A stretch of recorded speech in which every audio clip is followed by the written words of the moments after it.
बिस्मिल्लाहिर्रहमानिर्रहीम अस्सलाम वालेकुम।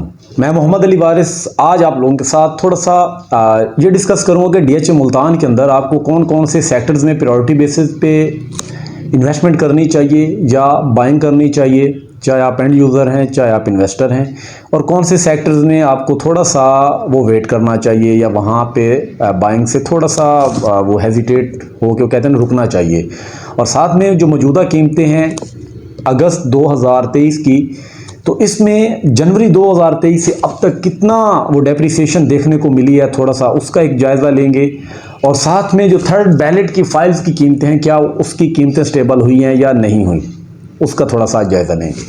तो सबसे पहले हम आगाज़ करते हैं कि कौन कौन से ऐसे सेक्टर्स हैं जहां पे अगर आप अपनी इन्वेस्टमेंट करते हैं तो वहां पे डेवलपमेंट हो रही है या नहीं हो रही। क्योंकि हमने जहन में ये रखना है कि हम जिन सेक्टर्स के अंदर बाइंग कर रहे हैं बीइंग अ इन्वेस्टर, तो क्या उन सेक्टर्स में इतनी डेवलपमेंट आने वाले दिनों में हो जाएगी या आने वाले एक साल के अंदर हो जाएगी कि उसमें कीमतें स्टेबल हो के दोबारा से बेहतरी की तरफ चले जाएं। या साथ में अगर आप एंड यूज़र हैं तो क्या आने वाले एक साल डेढ़ साल के अंदर ऐसा कौन सा सेक्टर हो सकता है जहां पे आप घर बनाने का प्लान बना के बैठे हुए हैं और आपको वहां पे प्लॉट ख़रीदना चाहिए, और कौन से सेक्टर्स ऐसे हैं जिनमें थोड़ी सी डेवलपमेंट की अगर मैं बात करूं तो उसमें ताख़ीर है और वहां पे आपको अवॉइड करना चाहिए। या आपका अगर 3 साल का प्लान है तो फिर आपको कौन से सेक्टर को तरजीह देनी चाहिए।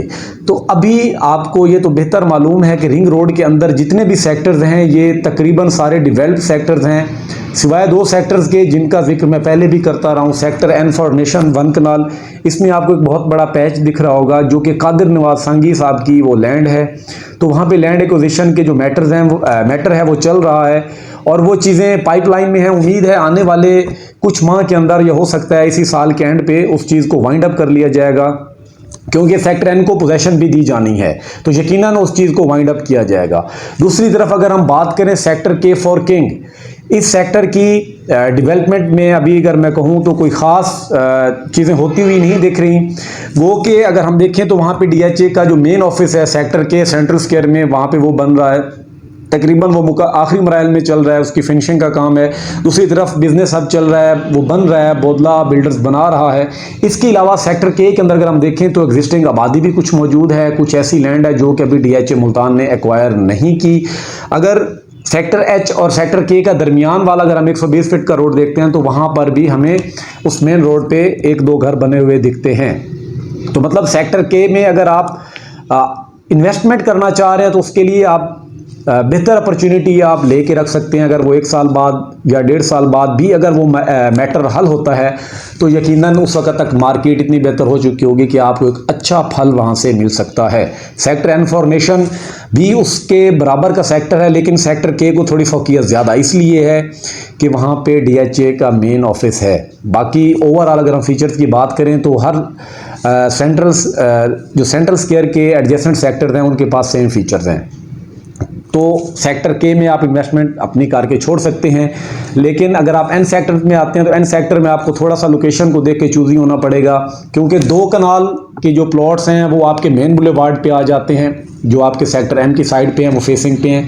और N1 वाला जो एरिया है अगर हम वो देखते हैं तो वहाँ पे आप अगर बाइंग करते हैं किसी अच्छी लोकेशन पे तो यकीनन वहाँ की बाइंग आपकी अच्छी रह जाएगी।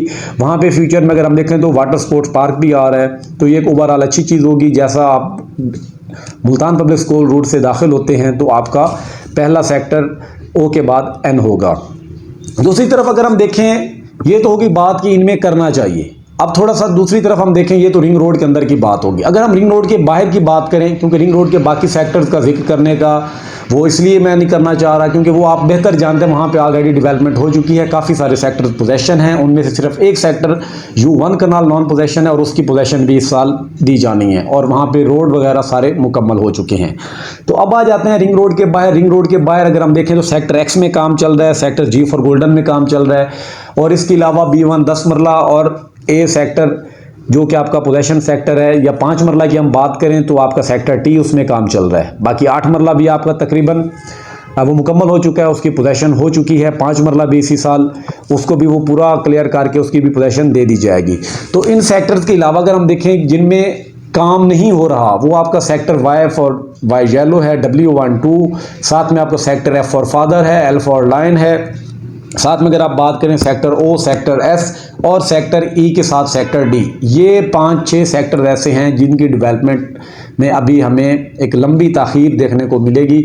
लंबी ताख़ीर इसलिए नहीं कि वहाँ पे लैंड एक्विजिशन के मैटर चल रहे हैं, वहाँ पे इसलिए कि अभी जो मेन इसका एरिया है पहले उन सेक्टर्स पे फोकस किया जा रहा है। तो बाकी जिस तरीके से वो पाइपलाइन में है, पहले रिंग रोड के अंदर का एरिया आबाद किया गया है। अभी जैसा कि आप जानते हैं पाकिस्तान स्क्वायर पे परचम कुशाई की गई, वो तकरीब यकीनन आप लोगों ने देखी होगी। तो मतलब ये ओवरऑल अगर हम देखें तो यहाँ तक की चीज़ें मुकम्मल हो चुकी हैं। अब रिंग रोड के बाहर का एरिया टारगेट किया गया है आने वाले इंशाल्लाह 1-1.5 साल के अंदर।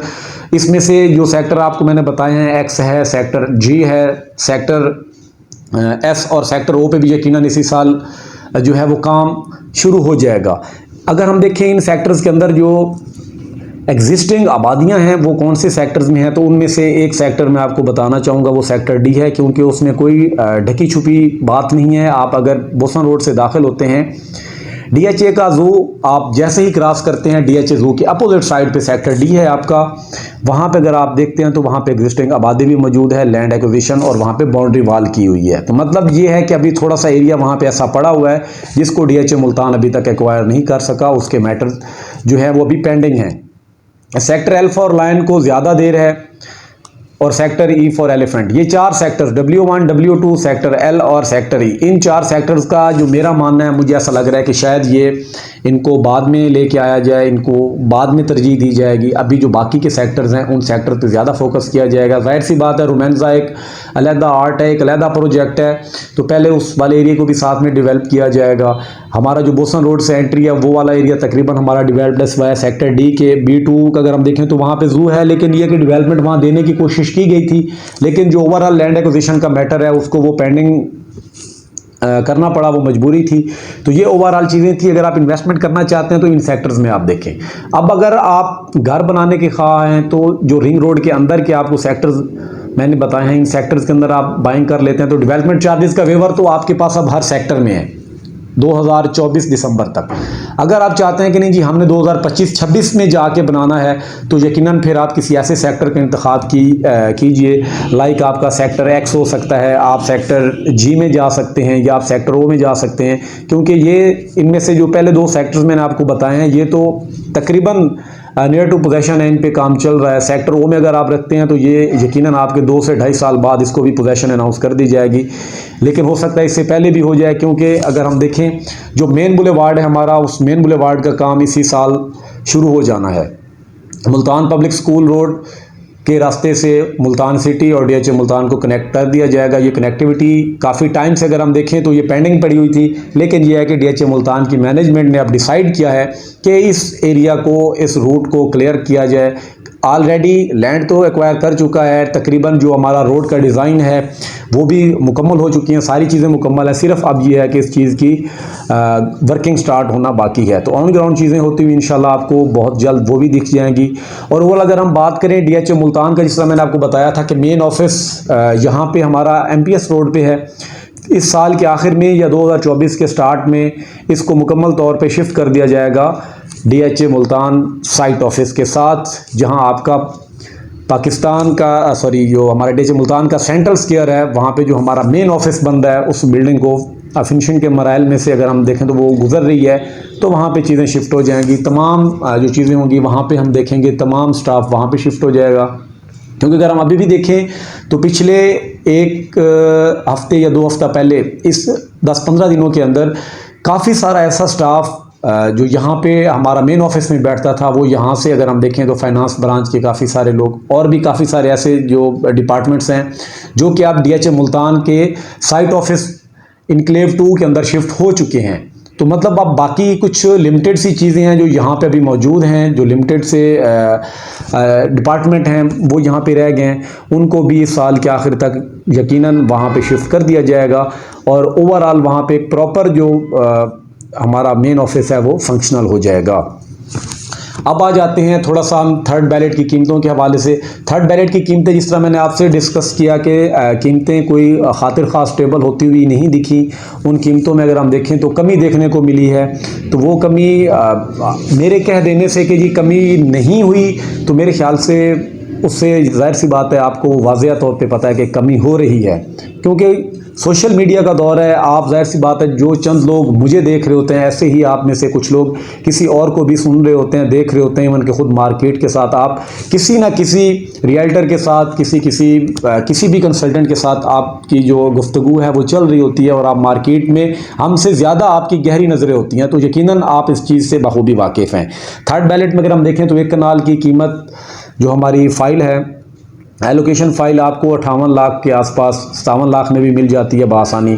और एफिडेविट आपको पता है कि 3-3.5 लाख महंगा है, वो इसलिए क्योंकि वहाँ पे आपको ट्रांसफ़र चार्जेस कम होते हैं, एलोकेशन में आपको ट्रांसफ़र चार्जेस ज़्यादा होते हैं। जो एफिडेविट और एलोकेशन में कीमतों का जो डिफरेंस है वो सिर्फ आपकी ट्रांसफ़र फ़ी के ऊपर डिपेंड कर रहा होता है, वही डिफरेंस आपको देखने को मिलेगा। 10 मरला आपको 46-47 में बआसानी मिल जाता है। इसी तरीके से 5 मरला की अगर आप बात करते हैं तो बिलो 28 में आपको ईज़िली फाइल्स मिल जाती हैं थर्ड बैलेट की। तो कीमतें कोई ख़ास अगर हम देखें तो वो स्टेबल नहीं हो पाई। अगर ये स्टेबल हो जाती हैं तो यकीनन थर्ड बैलेट जो है हमें वो अक्टूबर में देखने को मिलेगा, नहीं तो एज़ पर अनाउंसमेंट अगर हम देखें तो थर्ड बैलेट फिर यकीनन मुअख्खर हो जाएगा एक बार फिर से, क्योंकि कीमतें स्टेबल नहीं होती। ये शर्त रखी गई थी अगर कीमतें स्टेबल हो गई तो थर्ड बैलेट की जाएगी, अदरवाइज हम इसको डिले कर देंगे। तो ये चीज़ें थी। ओवरऑल इंशाल्लाह आप लोगों के साथ और भी चीज़ें मैं डिस्कस करता रहूँगा। अगर आप में से कोई मुझे पूछना चाहे, कोई भी चीज़ डिस्कस करना चाहे तो वो मेरे दिए गए नंबर पे व्हाट्सएप कर सकता है। कोई सजेशन देना चाहे या कोई टॉपिक देना चाहे जिस चीज़ पे आप लोग चाहते हैं कि मैं उस चीज़ पे यहाँ आप लोगों के साथ डिस्कस करूँ, तो इंशाल्लाह मैं कोशिश करूँगा उस टॉपिक के ऊपर भी डिस्कशन करूँ। इंशाल्लाह अगले व्लॉग में मिलते हैं, तब तक के लिए इजाज़त दीजिए। अल्लाह हाफिज़।